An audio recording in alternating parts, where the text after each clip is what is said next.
नमस्कार दोस्तों, पैसा चलो आगे इधर। अब अपन क्या बात कर रहे हैं? एफ.डब्ल्यू. टेलर के प्रिंसिपल।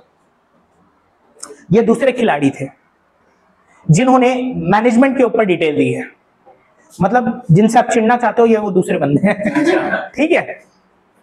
इन्होंने बिजनेस के बारे में बताया कि बिजनेस को साइंटिफिकली कैसे चलाना है, इसलिए इसे इन्हें कहते हैं फादर ऑफ साइंटिफिक मैनेजमेंट। क्या कहते हैं? Father of scientific management. F W. Taylor father of scientific management. जो फेयोल थे ना वो टॉप लेवल की बातें करते थे कि टॉप लेवल बढ़िया रहेगा तो पूरी ऑर्गेनाइजेशन बढ़िया रहेगी। ये बात करते हैं कि जो काम करने वाले हैं यानी लोअर लेवल वाले हैं वो इंपॉर्टेंट है यार, वही ढंग से काम नहीं करेंगे तो काम होगा क्या? नहीं। समझ में आया क्या? मगज में आया क्या? मैं तेरे बाद में आया क्या? सही कौन है? दोनों ही कहीं ना कहीं सही है। आप जिस पे फोकस कर रहे हो वो इंपॉर्टेंट हो जाएगा। आपके बिजनेस में क्या खराबी किसमें? टॉप में, लोअर में? देख लो, उस हिसाब से अप्लाई करो, है ना। तेरे लोअर में खराबी। चल आगे। लोअर पहना क्या? चलो चलो चलो आगे आगे आगे। किसके बारे में बात करें? एफ.डब्ल्यू. टेलर। टेलर साहब कौन सी लेवल के बारे में बात किया? टॉप की लोअर? टेलर। देखो ऐसे याद रखना। सर मैं याद कैसे रखूं? टेलर टेलर यानी दर्जी, दर्जी यानी लोअर लेवल का थोड़ा काम। ऐसे मैं जज नहीं कर रहा हूं, ये आप ही लोग बोले लोअर लेवल, है ना, जजमेंटल पीपल। चलिए, तो ये कौन थे? साइंटिफिक मैनेजमेंट के बारे में इन्होंने बातें की है। Knowing exactly what is to be done, क्या करना है ये पहले से ही जान के रखो यार। ये वाली बात करते थे, ये कब से कब तक जिंदा थे देखो। 1915 में हैप्पी बर्थडे टू यू हो गया इनका। इनका पूरा नाम फ्रेडरिक विंस्लो टेलर। डन। इन्होंने साइंटिफिक टेक्निक और प्रिंसिपल की बातें की, यानी इन्होंने प्रिंसिपल तक बताया, टेक्निक भी बताई। क्या क्या बताया? प्रिंसिपल संग टेक्निक दोनों बताया। यानी इन्होंने आपको डिसीजन लेना बताया, इन्होंने आपको काम करना बताया। ओहो, तो चलिए आइए देखते हैं कि किस तरीके से इन्होंने आपका जीवन खराब किया है।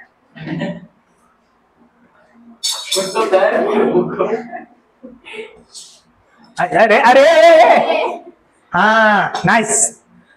पहला प्रिंसिपल है science not rule of thumb. क्या बोला है? Science not rule of thumb, not rule of thumb. ना ये प्रिंसिपल क्या बोलता है? ये प्रिंसिपल बोलता है साइंस का इस्तेमाल करो, साइंस का इस्तेमाल करो। सर मतलब? अरे हिट एंड ट्रायल मेथड को अवॉइड करो, साइंस का इस्तेमाल करो, एक मेथड निकालो और उसी को पूरी ऑर्गेनाइजेशन में अप्लाई करो।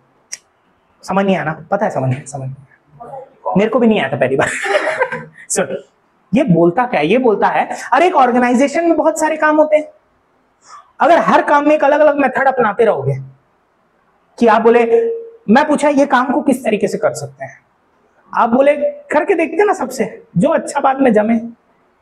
क्या ये सही तरीका है काम करने का? मैंने बोला खाना बनाना है, मैंने बोला एक जगह खाना बनाना है, अब बोले हर तरीके से बना के देखते हैं, इंडक्शन में बना देते हैं, कुकर में बना देते हैं, चूल्हे में बना देते हैं, और क्या होता है सिगड़ी में बना देते हैं, गोबर लड्डू बना देते हैं, तरीके ना बना देते हैं। पर ऐसे करने से क्या होगा? वेस्टेज ही होगा ना। तो बोला ये गया है कि एक बेस्ट मेथड चुनिए, साइंस की मदद से, कैलकुलेशन की मदद से देखिए कौन सा बेस्ट मेथड रहेगा और फिर उसको पूरी ऑर्गेनाइजेशन में अप्लाई करिए। हर एक डिपार्टमेंट में अगर अलग अलग चीजें चल रही हैं तो ऐसे में अच्छा नहीं होगा, उनको यूनिफाई करिए साइंस की मदद से। एक ऐसा मेथड अपनाइए, एक ऐसा मेथड निकालिए जो पूरी ऑर्गेनाइजेशन में अप्लाई हो पाए और वो एक स्टैंडर्डाइज वे रहे काम करने का तरीके में, एक बढ़िया मेथड रहे, एक बढ़िया तरीका रहे। समझ में आया? बोलता है कि काम करने के बहुत सारे तरीके हैं, उन सब तरीकों को अप्लाई मत करो, हिट एंड ट्रायल वाला मेथड मत करो, पहले देखो कौन सा तरीका बेस्ट है और उसको अप्लाई करो। ये बोलता है science not rule of thumb. ये कौन से मेथड को अवॉइड करने बोलता है? ट्रायल एंड एरर मेथड को अवॉइड करो। हिट एंड ट्रायल मेथड इसी को बोलते हैं, अवॉइड करो यार, इसको अवॉइड जितना करोगे उतना बेटर रहेगा। समझ में आया? ट्रायल एंड एरर मेथड को, जैसे मैंने बोला ना हर चीज को अप्लाई करके देखते हैं, वो नहीं करना है। आप पहले एक परफेक्ट ढूंढो, उसके बाद अप्लाई करो, जब तक वो परफेक्ट नहीं मिलता आप अप्लाई। समझ में आ गया ना? ये प्रिंसिपल बोलता है, तो बढ़िया चीज बोला है। इससे क्या होगा? इससे एक बेस्ट मेथड मिलेगा, एक बेस्ट मेथड मिलेगा तो काम भी बढ़िया तरीके से होगा, कम पैसे में होगा, हाँ कि ना? तो ये बोलता है science not rule of thumb. समझ में आया? कोई डाउट है? नहीं? पक्का? नेक्स्ट है ना, देख लो, one best method of doing it based on logical decision, ये सारी बातें की है। चलो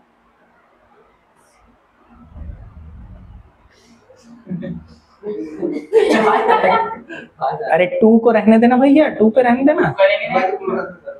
अरे तो टू को यहां तक लाना है ना। चलो हो गया, बस बस बस ये हुई बात। Harmony not Discord. अगला प्रिंसिपल का नाम क्या? हार्मनी का मतलब क्या रहता है? What do you mean by harmony? और डिस्कॉर्ड का मतलब क्या है? कोई ये मत बोलना है क्या है। हार्मनी, हार्मोनी, हार्मनी का मतलब रहता है मिलजुल के रहना। क्या रहता है? मिलजुल के रहना। डिस्कॉर्ड का मतलब रहता है लड़ाई झगड़ा, लड़ाई झगड़ा। अच्छा एक बात बताओ, हर सीरियल में दो लोग झगड़ते हैं, कौन है वो दो लोग? सास और बहू। देखो कितना अच्छा है ना, क्योंकि सास भी कब बहू थी। सुनो, हर सीरियल में यानी हर घर में वो वही रहता है, सास बहू वाला टंटा रहता है। तो अगर सास बहू मिलके रहने लग जाए तो ला ला ला ला ला ला, फिर तो सीरियल ही नहीं रहेगा। फिर वाला तो आएगा ही नहीं। धूम तना ना ना ना ना ना, क्या क्या क्या 8 फ्रेम नीचे ऊपर आ रहे हो गई नहीं है ना। तो वैसी ऑर्गेनाइजेशन में ना दो लोग लड़ते भिड़ते रहते हैं। कौन पता है? Top level, lower level. Top level बोलता है सर काम करना नहीं है, पैसा पैसा पैसा पैसा मांगते हैं लोग, पैसा दिए जा रहे हैं हम। लोअर लेवल वाले बोलते काम पे काम पे काम पे काम मिल रहा है, पैसा तो मिल ही नहीं रहा है, पता नहीं जाकर समझ में आया कि नहीं? ये अक्सर ये दोनों लोग। तो इस प्रॉब्लम का सॉल्यूशन देते हुए, इस प्रॉब्लम का सॉल्यूशन देते हुए टेलर साहब ने कहा क्यों ना एक काम करो, लड़ाई किस चीज की? पैसे की है ना। आप चाहते हो वो लोग काम करें और वो चाहते पैसा, तो क्यों ना एक बढ़िया सा रास्ता निकाला जाए कि आप उनको पैसा दो, प्रॉफिट का कुछ परसेंटेज दे दो। क्या? प्रॉफिट का परसेंटेज दे दो। अब अगर प्रॉफिट का परसेंटेज मिलेगा तो इसका मतलब कि वो प्रॉफिट के लिए काम करेंगे, क्योंकि जितना ज्यादा प्रॉफिट उतना ज्यादा उनका हिस्सा। समझ में आ रहा है?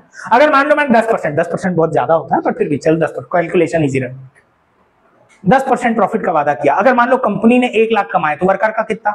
10,000। अगर कंपनी ने 10 लाख रुपए कमाया वर्कर का 1 लाख। अगर कंपनी ने 1 करोड़ रुपए कमाए वर्कर का 10 लाख। अगर कंपनी ने 10 करोड़ कमाए वर्कर का 1 करोड़। और अगर 100 करोड़ कमाए तो 10 करोड़ उनका। कैसे जीभ लपलपाई। तो कहते यही हैं कि अगर आप प्रॉफिट को शेयर करोगे तो लोग खुद ब खुद काम करने लग जाएंगे, है कि नहीं? तो Taylor suggest that profit should be share with that of the employees.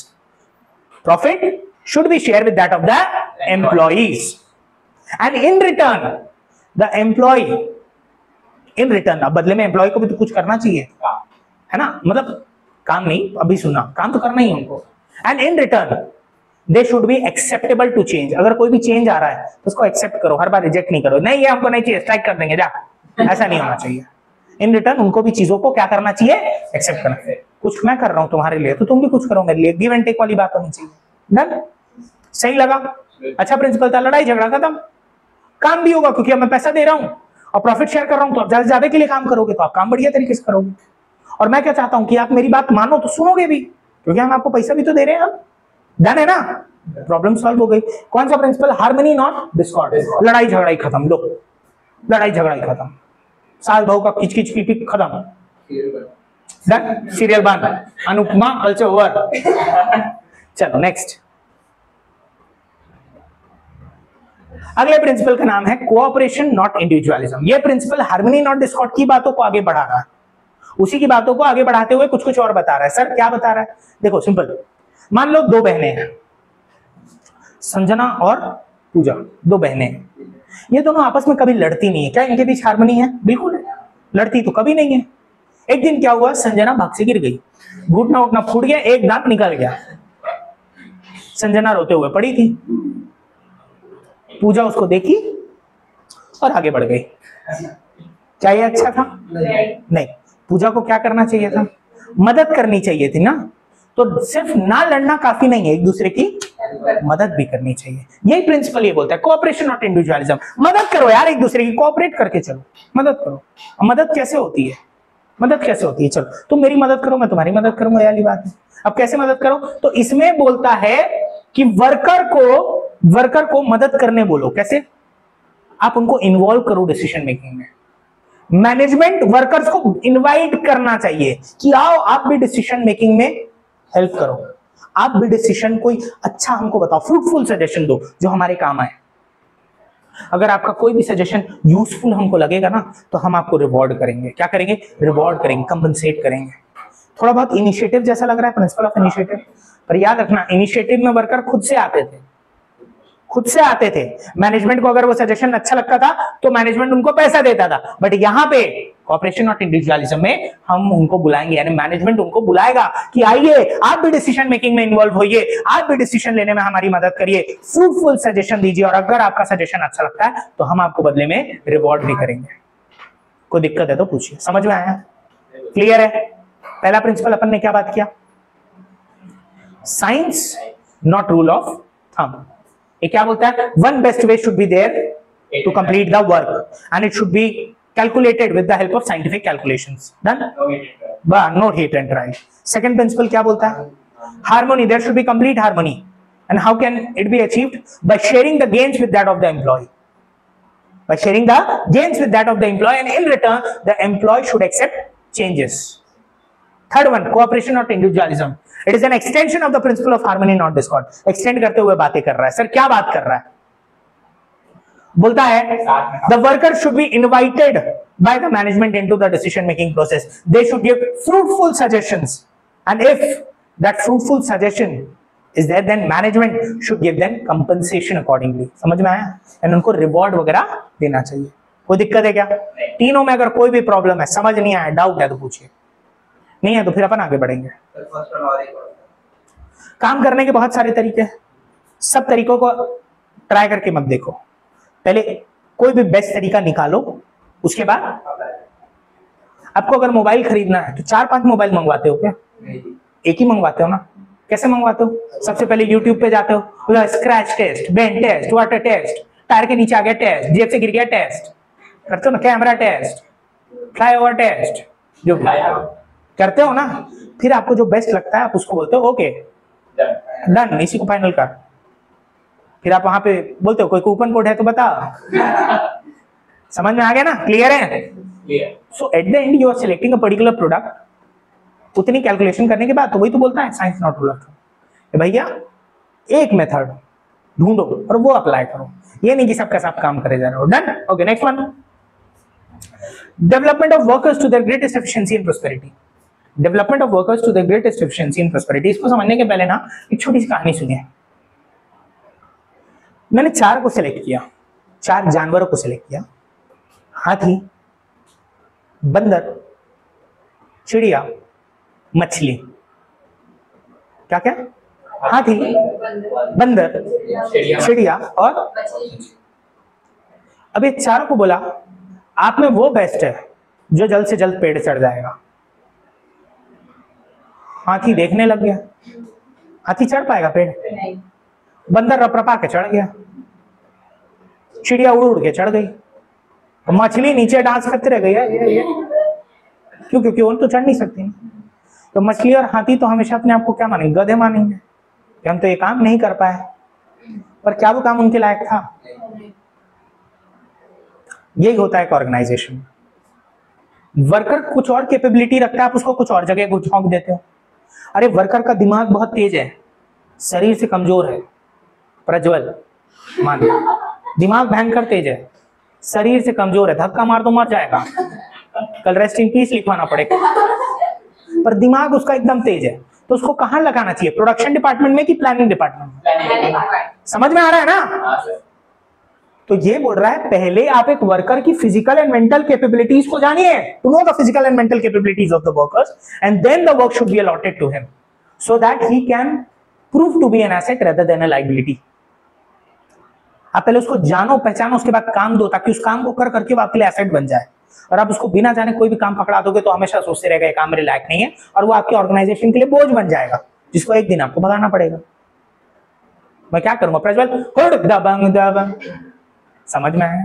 Clear है?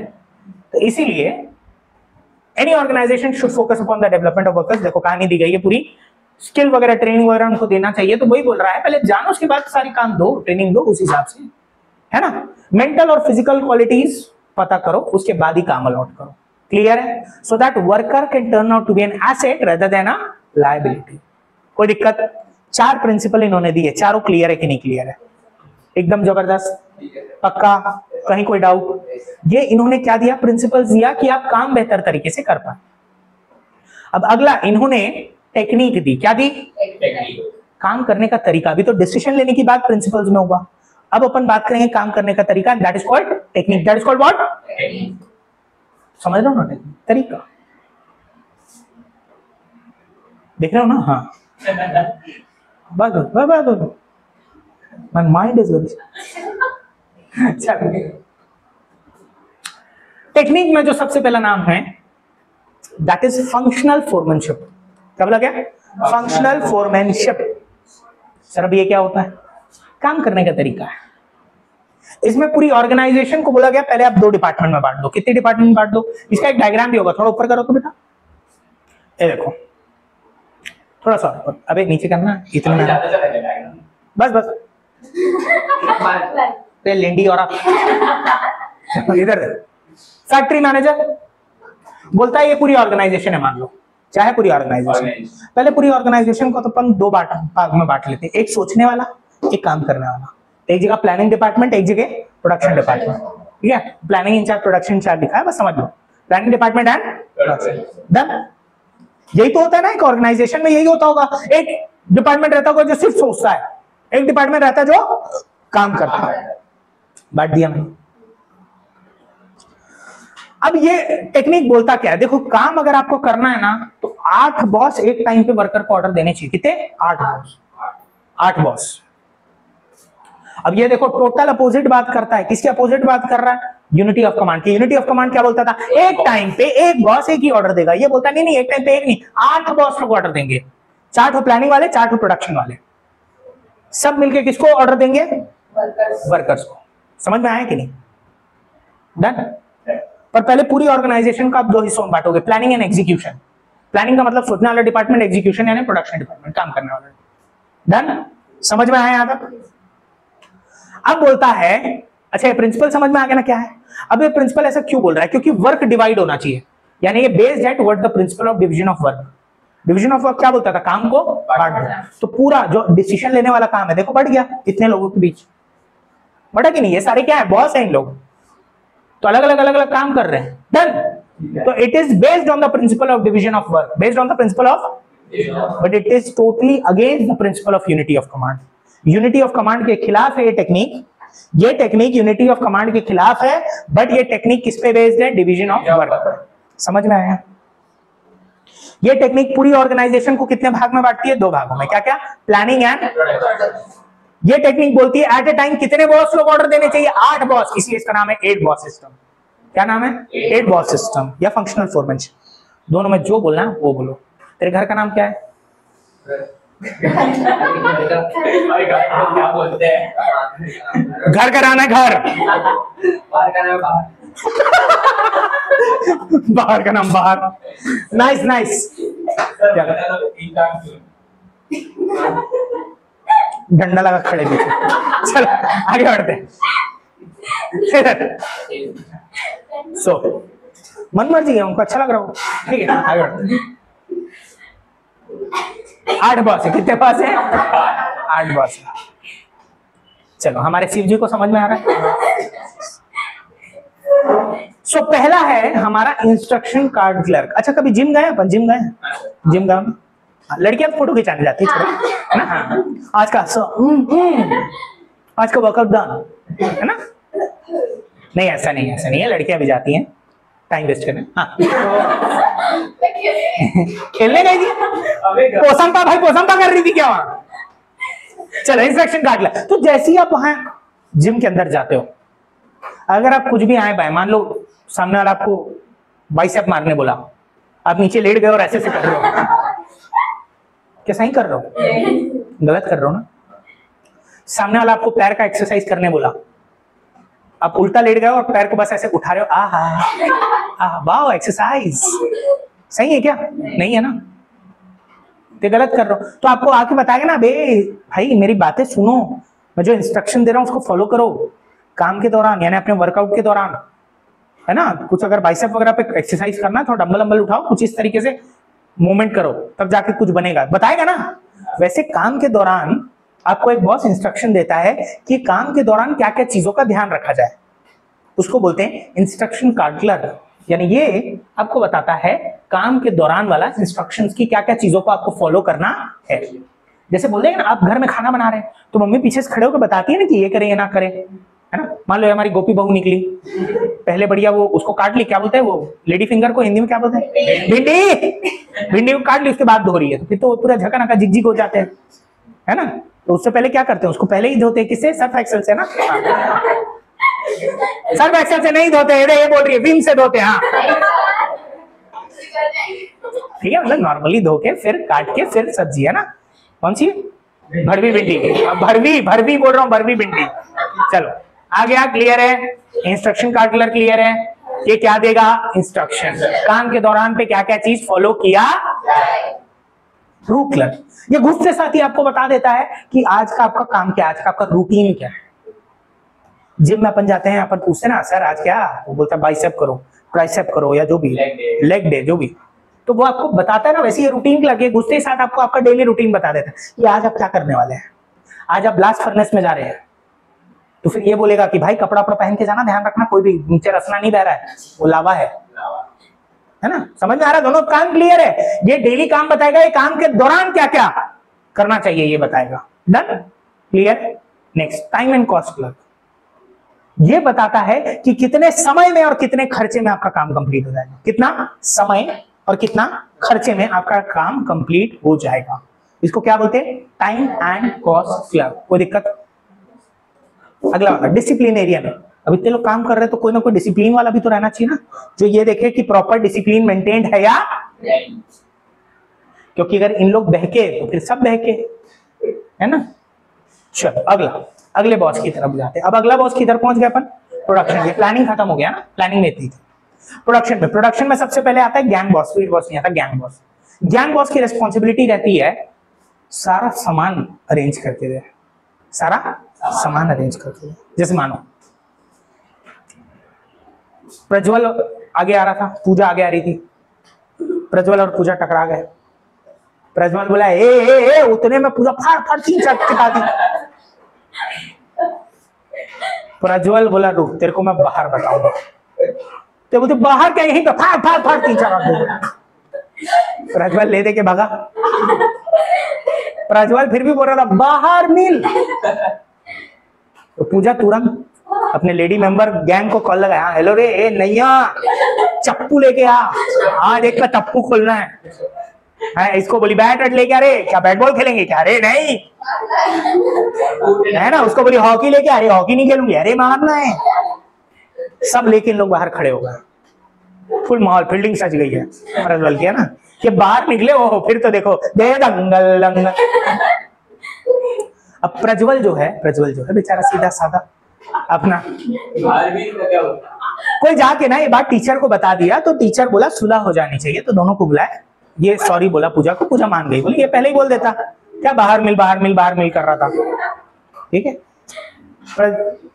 पूजा बोली ठीक है इट्स ओके, कोई दिक्कत नहीं, जाओ बाहर चले जाओ। अब बाहर नैया सबको हथियार बांट के रखी थी, नैया की रिस्पॉन्सिबिलिटी थी सबको एक एक हथियार पकड़ाना, है ना, कि सब प्रिपेयर्ड रहे, ठीक है। तो जैसी प्रज्वल बाहर निकला, लास्ट में उसके मुंह से वाला डायलॉग, मैं क्या मंदिर का घंटा हूं हर कोई बजा के। क्योंकि पूजा तो बोलना भूल गई थी कि बहनों रुक जाओ, तो बेचारे को बहुत मार पड़ी। अब एक बात बताओ, इस काम के दौरान पूरी चीजों का जुगाड़ किसने किया, सामानों का जुगाड़ किसने किया, हमारी नैया ने पूरा सामान का जुगाड़ किया ना, तो बन गई गैंग बॉस। तो गैंग बॉस की रिस्पॉन्सिबिलिटी रहती है काम के दौरान जो भी चीजें आपको लगेंगी उसका जुगाड़ वही करके देगा। समझ में आया। फिर एक रहता है स्पीड बॉस, वो ये देखता है कि काम प्रॉपर स्पीड में चले, क्योंकि अगर स्पीड में नहीं चलेगा तो फिर दिक्कत है ना। समझ में आया कि नहीं। चलो अगला रिपेयर बॉस, ये इंश्योर करता है कि सारी मशीन टाइम पे रिपेयर हो जाए, कोई भी चीज ज्यादा लंबे तक खराब नहीं रहे, क्योंकि अगर ज्यादा लंबे तक खराब रहेगी तो काम रुक जाएगा, काम स्लो हो जाएगा। इसलिए इसकी रिस्पॉन्सिबिलिटी रहती है जल्द से जल्द सारी मशीनों को रिपेयर करवा के रेडी के लिए रखे ताकि काम बेहतर तरीके से रहे। अगला रहता है इंस्पेक्टर। अब आप सोचो पुलिस वाले का यहाँ काम, इंस्पेक्टर मतलब पुलिस वाला नहीं, इंस्पेक्टर का मतलब रहता है the one who inspects the quality of goods. यानी इसका मेन काम रहता है वहां पे ये देखना कि जो गुड्स बने हैं वो क्वालिटी वाले हैं या नहीं। यानी एक तरीके से क्वालिटी मैनेजर का काम होता है। डन। ये सभी लोग मिलके एक साथ इंस्ट्रक्शन देते हैं किसको? वर्कर्स। ये इंस्ट्रक्शन बताता है, ये डेली का रूटीन बताता है, ये टाइम बताता है और कॉस्ट बताता है, ये डिसिप्लिन मेंटेन करता है, ये स्पीड मेंटेन करता है, ये सामान लाके देता है, ये रिपेयर करवाता है टाइम पर, ये क्वालिटी चेक करता है। और इन 8 को अपन बोलते हैं फंक्शनल फोरमैनशिप या 8 बॉस सिस्टम। डन है? समझ में आ गया? चलो अगला बात करते हैं standardisation and simplification of work. ये अगली टेक्निक है। क्या? Standardisation and simplification. टाइम है नहीं है अभी? Standardisation and simplification of work, we can complete this. Standardisation and simplification of work बोलता है कि काम स्टैंडर्ड भी होना चाहिए, सिंप्लीफाइड भी होनी चाहिए। सर मतलब अच्छा एक बात बताओ, एक रेस्टोरेंट है, एक रेस्टोरेंट आप गए, डोसा मिलता है वहां 100 टाइप का,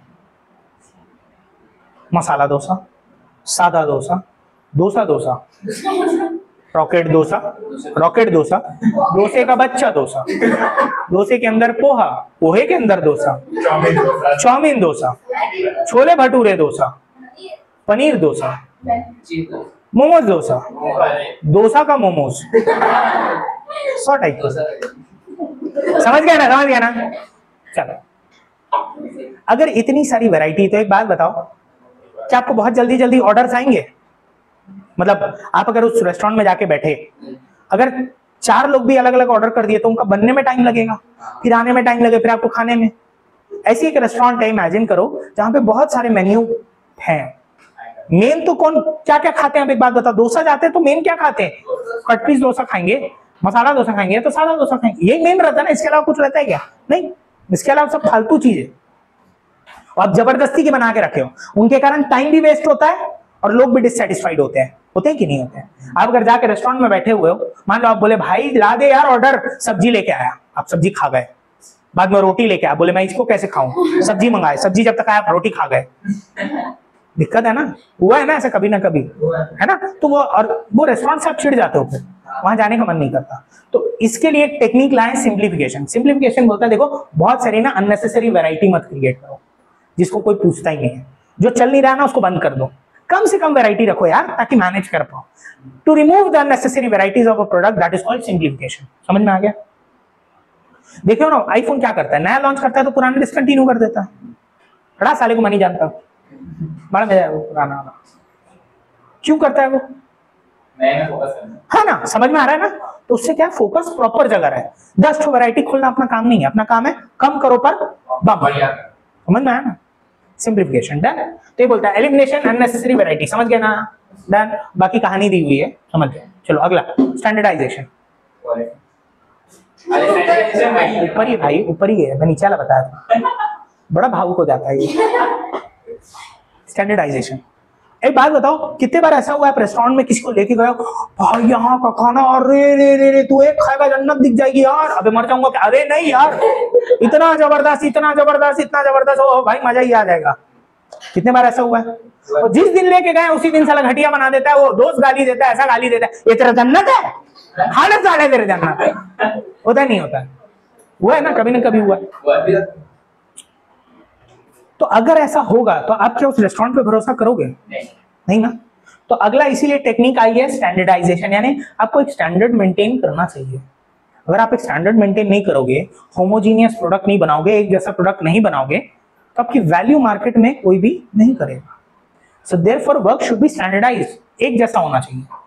अच्छा, एक मैगी और दूसरी मैगी सेम रहेगी ना? कुछ अलग रहेगा?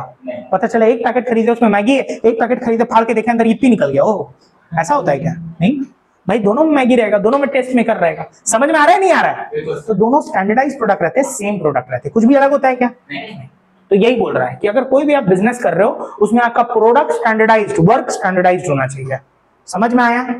ताकि उससे क्वालिटी कम ना, कॉम्प्रोमाइज नहीं, लोगों का भरोसा बना रहे।